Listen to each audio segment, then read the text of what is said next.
A justiça decretou essa semana a falência da empresa aérea Itapemirim, mas quem dera fosse só ela, porque Americanas, Livraria Cultura, Marisa, Grupo Petrópolis, a lista de grandes empresas em grandes dificuldades financeiras, ou até mesmo quebrando agora em 2023, não para de crescer. Nesse vídeo a gente vai investigar o motivo de tantos perrengues assim. E claro, o que isso impacta para nós investidores. Afinal, como é que você vai investir em empresas na Bolsa de Valores se tem o risco dessas ações virarem pó? Informação e conhecimento, vem comigo que esse vídeo tá bom demais da conta.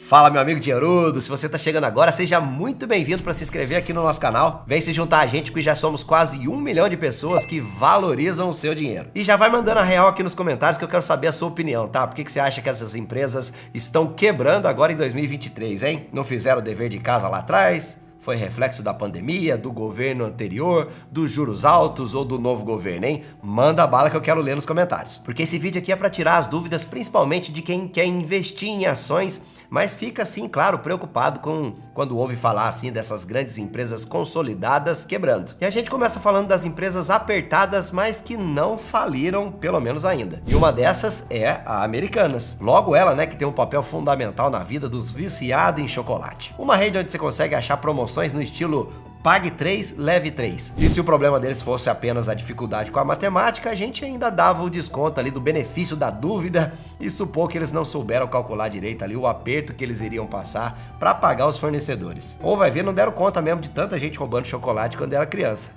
É você, Satanás. É você, Satanás. Confessa nos comentários aí. No começo do ano, a dívida com a Nestlé e a Ferrero estava em 400 milhões de reais. Só que o total da dívida da Americanas é até difícil de saber de forma exata, sabe? Quando a pessoa fica devendo demais e já até perde o controle de quanto deve. Então, a Americanas tá aí nesse balaio aí, sabe? Num cálculo recente que fizeram, deu que ela devia 50 bi de reais. Pra você ter uma noção da grandeza desse patamar aí, sabe? A CEMIG tem um patrimônio líquido de quase 23 bi de reais. E num grosso modo, se a gente vendesse 2 CEMIGs, então não dava para pagar nem a dívida da Americanas ainda. Agora, se você está cogitando a possibilidade de investir em ações, claro que você está olhando para essa situação e pensando aí do seu lado, né? Como que pode uma empresa desse tamanho, com auditoria e tudo mais, acumulando dívidas e ninguém fica sabendo? Quando o pepino foi divulgado, a ação desvalorizou mais de 90%, deixando muito investidor no preju. O que aconteceu foi uma enorme manipulação nos balanços da empresa, tipo uma pedalada ali para dar lucro. E aí, quando chegou um CEO novo, que ele foi dar um confere ali no balanço, ele viu que tinha muito caroço nesse angu. O que ele encontrou foi o resultado de muitos anos de sujeira sendo varrida para baixo do tapete. Outra empresa que tá no bico do corvo, mas que ainda não faliu, pelo menos por enquanto, foi a Tupperware, sabe? Aquela lá dos potinhos de sorvete de grife, então. Tô abalado mesmo, tô abalado, sabe? Com essa notícia de que a Tupperware vai falir. Eu sempre fui apegada. Meu Deus, eu sou mais apegado até perto dos meus filhos. Você já até ouviu falar em pessoas que abandonam seu filho, mas você nunca ouviu falar de uma pessoa que abandonou a Tupperware. Porque pote, tudo vira pote, mas nada vira Tupperware. Porque esse pote que é mole, sabe? Que você vai fechar ali, esgarceia. A Tupperware não faz isso. A dívida da Tupperware é de 700 milhões de dólares e ela pode acabar indo à falência. Ainda assim é uma criança perto da dívida da Americanas, né? Para os acionistas isso significa prejuízo, porque em 12 meses desvalorizou a ação em 90%. Mas o que será que levou a Tupperware a essa situação, hein, gente? Pensa o seguinte, ó, ela é uma empresa bem antiga, fundada lá em 1944 por um engenheiro químico de nome Earl Tupper, entendeu? Tupperware. Vocês não sabiam dessa, tenho certeza que você não sabia.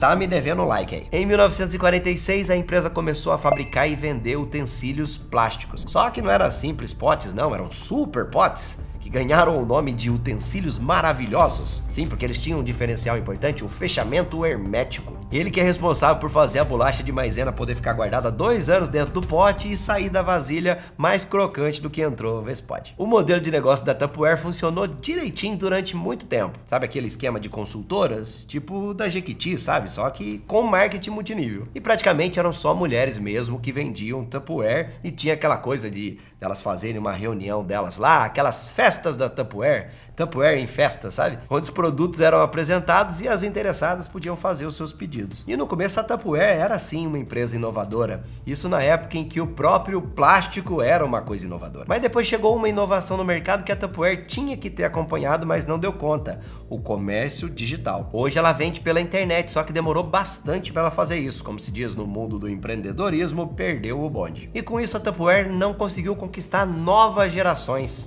E aí você já viu, né? Os seus clientes antigos estão envelhecendo, partindo dessa para uma melhor, e você não consegue repor, né? Atrair uma nova geração de clientes, e com isso as vendas e a sua receita só caem. E chega uma hora que você dorme, você acorda devendo 700 milhões de dólares na praça. Também para comprar o bicho tinha que fazer até consórcio de Tupperware, e depois que eu fiquei sabendo que tinha isso, eu perdi metade da minha crença na humanidade, sabe? E a outra metade vai embora quando você abre a geladeira, abre o pote de sorvete, mas só tem feijão lá dentro mesmo, que é um triste dia na vida do trabalhador brasileiro. E falando em potinhos, outra empresa do ramo acionou o capítulo 11 americano, né? Ou seja, foi a falência mesmo. E nesse caso foi a fabricante das famosas travessas de vidro, a Pirex. Triste, né? Mas calma que já a gente vai falar de empresa falida, porque agora vou falar de outra que tá no bico da gaita, que é a Tokstok. Ela já fechou 17 lojas e os sócios desembolsaram 100 milhões de reais para dar uma força, e a dívida que a empresa está tentando negociar é de 350 milhões. A Tokstok não está listada na bolsa, tá? E também não faliu, e tomara que não chegue lá. Mas o caso dela nos ajuda a pensar no risco envolvido em empreender diretamente ou via mercado de ações, né? A situação da empresa ficou conhecida mesmo quando eles sofreram uma ação de despejo, isso por atrasar um aluguel num galpão logístico em Extrema, aqui em Minas Gerais. E depois a empresa pagou o que devia, a ação foi encerrada, mas o alerta ficou aceso. E olha como a situação tem sido complicada para a Tokstok, tá? Porque em 2020 muita gente ficou em casa, né? E aumentou bastante a demanda por itens de decoração. O que, lógico, foi ótimo para a Tokstok. E quando eles viram que o mar tava para peixe, as empresas do setor deram aquela reforçada nos estoques. E a Tokstok se empolgou tanto que cogitou até a possibilidade de abrir o capital na bolsa. Só que veio o repique, né? O cenário econômico foi ficando cada vez mais complicado e isso foi deixado para lá. E chegou uma hora que as vendas começaram a cair, né? As pessoas voltando ao normal, né? Que não foi o novo normal, é o normal de sempre. E os estoques continuaram abarrotados. E além disso, as vendas nas lojas físicas caíram muito. E olha o efeito cascata, né? Depois que veio a crise das americanas, ficou ainda mais difícil para o varejo como um todo conseguir crédito, o que afetou inclusive a própria Tokstok. Além de tudo isso, o cenário econômico atual está bem adverso para a indústria e também para o comércio. Marisa, Oi, Amaro, Grupo Petrópolis, essas empresas também estão com o calo bem apertado. Sem contar a Livraria Saraiva, que ora tá falida pela justiça, ora não, sabe? Fecha, não fecha. E vão combinar que não tinha livraria mais legal do mundo que a Cultura lá na Avenida Paulista. Fala a verdade. Fala aí, Kátia. Comenta aí se você já foi lá. Mas nada não tá tão ruim que não pode piorar, né? A empresa aérea Itapemirim teve a sua falência decretada pela Justiça de São Paulo nessa semana. O grupo Itapemirim já estava em recuperação judicial quando ele lançou em 2021 uma empresa aérea. Mas o movimento começou antes, em 2020, com a contratação de 600 profissionais do setor. Considere uma pandemia no meio do caminho e o que mais poderia dar errado, né? A ITA apresentou vários problemas com passageiros e funcionários também, sabe? Como cancelamento, remarcações de voos, tudo sem aviso. Sem contar os passivos trabalhistas com os funcionários e com o governo também. Somando tudo, bilhões em prejuízo. E o pior, né? Mesmo no meio do furacão dessa crise aí, devendo para um monte de gente, o então proprietário da Itaú Piva foi acusado de ter aberto uma empresa no Reino Unido com um valor aproximado de 6 bi de dólares. O que você acha, hein?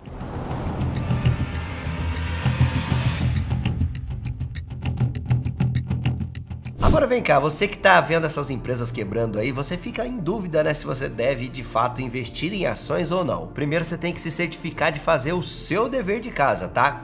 Pagar suas dívidas se você tiver, juntar uma reserva de emergência que tem que estar guardada em um investimento seguro e de boa liquidez, tipo o Tesouro Selic, CDB de bons bancos. E aí, se você já juntou a sua reserva financeira, pronto, né? Agora sim você pode partir para o mercado de ações, se você quiser. Porque agora sim você tem condições de assumir um risco da renda variável sem arriscar o sustento da sua família. E também de dar tempo ao tempo, sabe? Deixar os seus investimentos maturarem. O primeiro remédio para não ferrar com o seu patrimônio se uma empresa quebrar é não concentrar a sua grana em uma única ação. Aliás, é importante mesmo que nenhum mesmo setor contenha grande parte da sua grana. Se você quiser a minha opinião, eu não investiria mesmo em aéreas e em empresas de varejo, mesmo quando estão em boa fase, sabe? Porque não batem aqui com a minha onda, o meu jeito, a minha preferência na hora de investir. Isso justamente porque elas têm margens baixas, apertadas mesmo, e dependem muito dos ciclos de mercado. Agora, se você escolhe boas empresas com lucros sólidos, diferenciais competitivos consistentes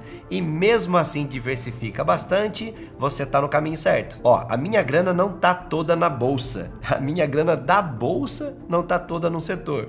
E a minha grana de um setor não tá toda em uma única empresa desse setor, entendeu? A diversificação salva a sua vida, te permite investir na bolsa sem o medo de uma hora para outra você se dar mal, sabe? E acredite, meu amigo, alguma ação da sua carteira vai decepcionar não só você, os analistas de mercado também. Mas guarda essa, ó, você só vai ser digno de investir em uma empresa campeã, aquela que vai bombar o seu patrimônio, se você continuar no jogo, né? Tolerar os riscos de uma ou outra irem pra canaleta. Aliás, né, vê esse vídeo aqui porque nele eu falei de um assunto bem parecido. Será que você deve esperar o mercado estar em baixa de novo, só comprar na baixa para você continuar investindo em ações? Ou investir todo mês dá mais lucro? Assiste aí e você me fala depois o que você achou, beleza? Valeu, tudo de bom?